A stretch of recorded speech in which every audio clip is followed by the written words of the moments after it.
निकला मंगल झोपड़ी का पल्ला थोड़ा खोल कर, एक सिपाही ने कभी लाठी चलाई दौड़ कर, गिर पड़ा मंगल तो माथा ऊंट से टकरा गया, सुन पड़ा फिर।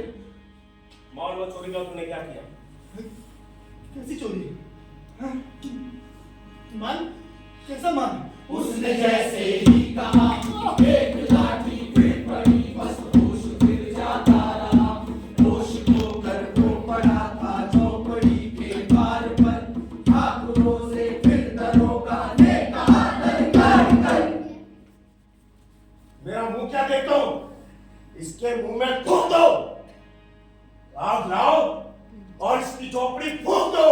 और फिर प्रतिशोध की आंधी वहां चलने लगी, बेसहारा निर्बलों की झोपड़ी जलने लगी, झोपड़ी जलने लगी, झोपड़ी जलने लगी।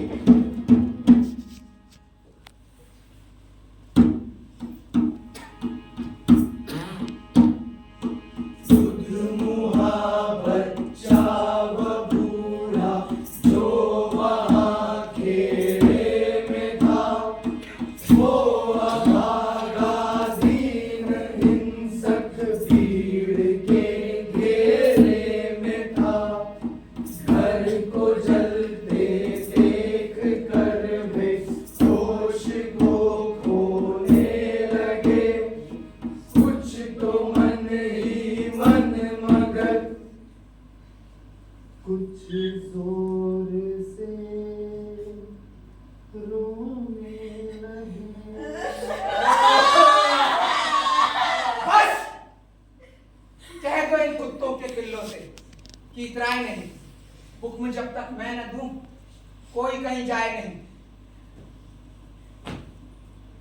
इनको डंडों से सुधारा जाएगा, ठाकुरों से जो भी टकराया मारा जाएगा। हुजूर, साइकिल किधर को मोड़ दे? होश में आया नहीं मंगल, कहो तो छोड़ दे। मुर्गे की तरह मत बांधो। होश में आया नहीं तो लाठी ऊपर टांग लो। ये समझते हैं कि ठाकुर से उलझना खेल है। ऐसे बाजी का ठिकाना घर नहीं है, जेल है।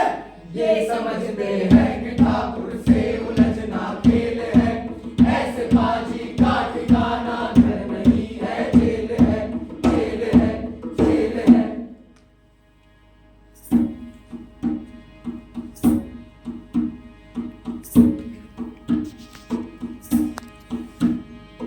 पूछते रहते हैं मुझसे लोग अक्सर ये सवाल, कैसा है कहिए न सरजू पार की कृष्णा का हाल, उनकी उत्सुकता को शहरी नग्नता के ज्वार को, सड़ रहे जनतंत्र के मक्कार पैरोकार को, धर्म संस्कृति और नैतिकता के ठेकेदार को, प्रांत के मंत्री गणों को, केंद्र की सरकार को।